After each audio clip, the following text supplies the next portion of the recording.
जब कभी भी ऐसा भाग होता है जिसमें कि भाजक में भी दशमलव हो और भाज्य में भी दशमलव हो, जिसमें भाग देना है वो भी दशमलव में है और जिससे भाग करना है वो भी दशमलव में हो, तो दशमलव का भाग थोड़ा कठिन हो जाता है। तो आज की वीडियो में हम ऐसे भाग करने की दो विधियों को सीखेंगे जो कि बहुत ही आसान है और इस वीडियो के बाद आप इस तरह के भाग को आराम से बना सकते। स्वागत है आपका साइंटिफिक एकेडमी के यूट्यूब चैनल पर। और यदि इस वीडियो से कुछ सीखने के लिए मिले तो लाइक जरूर कीजिए और कमेंट करके जरूर बताइए। तो हम इसे शुरू करते हैं। पहली विधि सिखाते हैं जो कि ज़्यादा आसान विधि है, उसके बाद हम दूसरी विधि भी सीखेंगे। तो पहली विधि में हमें जो भाग का जो मेथड है लॉन्ग डिवीजन मेथड, उसी से हिसाब से बनाएंगे। यहाँ हमें भाग करना है 0.25 से 7.75 को। अब भाग का ये नियम है कि भाजक में दशमलव नहीं होना चाहिए। जो भाग करने की संख्या है वो पूर्ण संख्या होनी चाहिए। तो पूर्ण संख्या प्राकृत संख्या होनी चाहिए 1 2 3 4। तो यहाँ का दशमलव हम हटाएंगे। तो अगर हम दशमलव को 2 अंक दाएं घसकाए यहाँ अंत में लेकर के आए तो ये दशमलव हट जाएगा। कोई भी अंक अगर लिखा हुआ है सिंपली तो उसके लास्ट में दशमलव होता है। 8 लिखिए या 8.0 लिखिए, बात एक ही है। तो हम यहाँ दशमलव को यहाँ से उठाकर यहाँ लाएंगे। तो यहाँ हम लिखते हैं 25 और दशमलव उठ के आ गया यहाँ लास्ट में, जिसको कि हम लिखते नहीं है, ये छुपा हुआ होता है, मान कर चलते। जैसे हर संख्या के आगे प्लस का चिन्ह होता है, मान के चलते हैं, ये रहता है उसी तरह से। तो ये दशमलव हमारा यहाँ से उठ के आ गया यहाँ। अब इस चूंकि दशमलव यहाँ 2 अंक घसका, तो इस दशमलव को भी हम 2 अंक आगे घसकाएंगे दाईं ओर। जैसे बाएं से दाईं ओर ये 2 अंक घसका, तो यहाँ भी दशमलव बाएं से दाईं ओर 2 अंक घसकेगा। तो यहाँ से दशमलव उठाए और यहाँ से उठा 1 2, यहाँ लास्ट में आ गया। तो अब इसका भी पूरा दशमलव रिमूव हो गया और इसका भी दशमलव हट गया। अब जो भाग करते हैं हम वो भाग करेंगे। तो 25 से पहले हम 77 को भाग करेंगे। तो 25 का पहाड़ा हम पढ़ेंगे 3 बार में। 25 तिया 75, 7 में से 5 गया 2, 7 7 कट गया। अगला अंक आया 25 और 25 से फिर 25 को हम भाग करेंगे तो 1 बार। तो इस तरह से जब हम 7.75 को 0.25 से भाग किए तो भागफल कितना आया 31। तो ये पहली विधि है दशमलव की इस तरह की संख्या को भाग करने का, जहाँ की भाजक में भी दशमलव है और जिसमें भाग करना है उसमें भी दशमलव है। ऐसा ही एक सवाल हम और देखते हैं, उसके बाद फिर दूसरी विधि सीखेंगे। दूसरे प्रश्न में हमें 20.84 को भाग करना है 1.6 से। तो पहले हम सजा के लिख लेते हैं। 1.6 से हमें भाग करना है 20.84 को। अब हम भाजक से दशमलव हटाएंगे, दशमलव को दाईं ओर 1 अंक ले जाएंगे तो ये दशमलव हट जाएगा। तो फिर से सजा के लिखते हैं। यहाँ से दशमलव 1 अंक इधर आया, दशमलव हट गया। अब जितना अंक यहाँ बढ़ाएं दाईं ओर उतना ही अंक यहाँ भी दशमलव को बढ़ाएंगे। तो यहाँ 1 अंक बढ़ा, यहाँ भी ये दशमलव बढ़कर 1 अंक 8 के बगल में आ जाएगा। तो 208.4।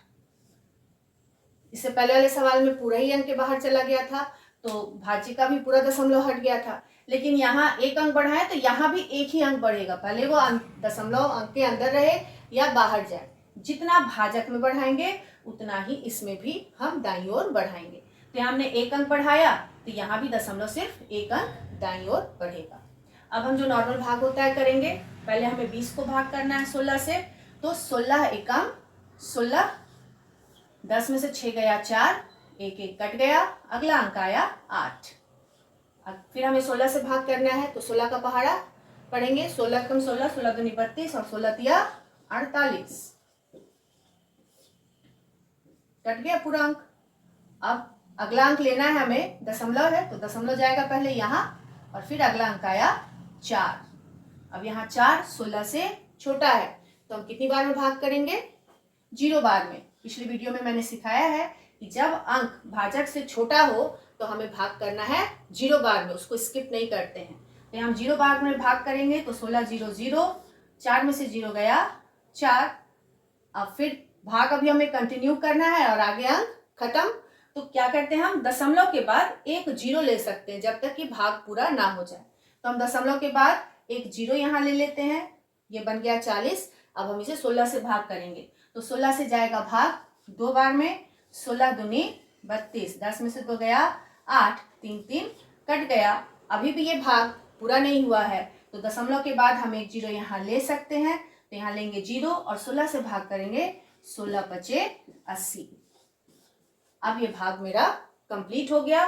तो इसका मतलब हुआ कि जब आप 20.84 को 1.6 से भाग करते हैं तो भागफल क्या मिलेगा, होगा 13.025। अब हम देखते हैं दूसरी विधि में हम इसको भिन्न के रूप में लिखते हैं, 20.84 बटा 1.6। भाग का मतलब इसको भिन्न के रूप में इस तरह से लिखना भी होता है। अगर 2 भाग 3 है तो इसका मतलब है 2/3। तो पहले हम इसको लिख लेंगे इस तरह से भिन्न के रूप में। अब अंश और हर दोनों के ही दशमलव को हटाएंगे, तो अंश में यहाँ है दाएं तरफ से 2 अंक के बाद दशमलव, तो इसको हटाने के लिए उल्टी दूसरी तरफ हर में 1 लिखकर जितने अंक के बाद दशमलव है दाईं तरफ से 1, 2 अंक के बाद दशमलव है तो 1 लिख के 2 जीरो दे देंगे। अंश के दशमलव को हटाने के लिए हर में दिए, अब हर के दशमलव हटाने के लिए अंश में ये काम करेंगे। तो हर का दशमलव हटाए और अंश में 1 लिखकर दाएं तरफ से कितने अंक के बाद दशमलव है, 1 अंक के बाद, तो 1 जीरो देंगे। ठीक है, दशमलव इस तरह से हटाएंगे। अंश का दशमलव हटाने के लिए हर में 1 लिखेंगे, दाएं तरफ से जितने अंक के बाद दशमलव है उस पर उतना जीरो बैठा देंगे, और इधर हर के दशमलव को हटाने के लिए उल्टी ओर अंश में 1 लिखेंगे और दाएं तरफ से जितने अंक के बाद दशमलव है उतना जीरो बैठा देंगे।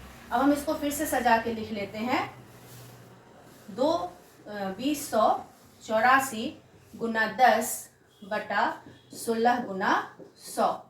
अब हम इसको हल करेंगे, तो यहाँ 0 0 कट गया, 4 से काटेंगे, 4 चौके 16, 4 पचे 20, 4 दूनी 8, 4 एकम 4। अब ये आगे कटेगा नहीं, 521 को 1 से गुना करेंगे, 521 और बटा आ गया 4 दहाई 40। इस 521 बटा 40 को हमें भाग करके दशमलव में बदलना होगा।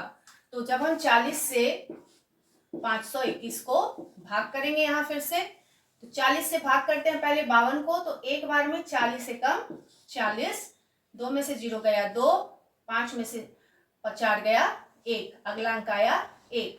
अब 40 से भाग करेंगे तो ये जाएगा 3 बार में 120, अंक आया 1।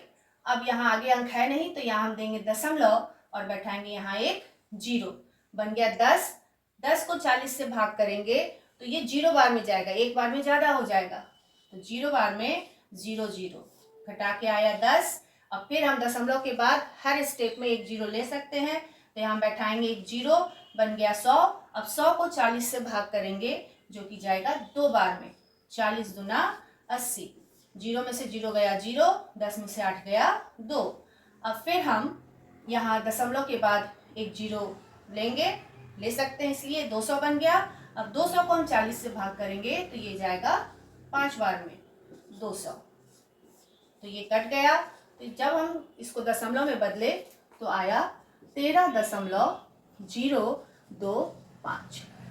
तो इस तरह से दूसरी विधि में जब हम दशमलव हटाकर काटते हैं तो जरूरी नहीं है कि आपको पूर्ण संख्या मिल ही जाएगा, कभी पूर्ण संख्या मिल भी जाता है और कभी ऐसे भिन्न मिलने पर फिर आपको भाग करके दशमलव में बदलना पड़ता है।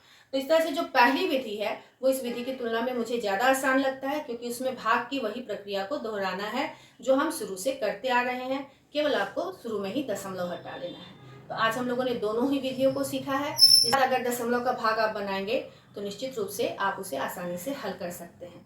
तो हम मिलते हैं नेक्स्ट वीडियो में। Thank you.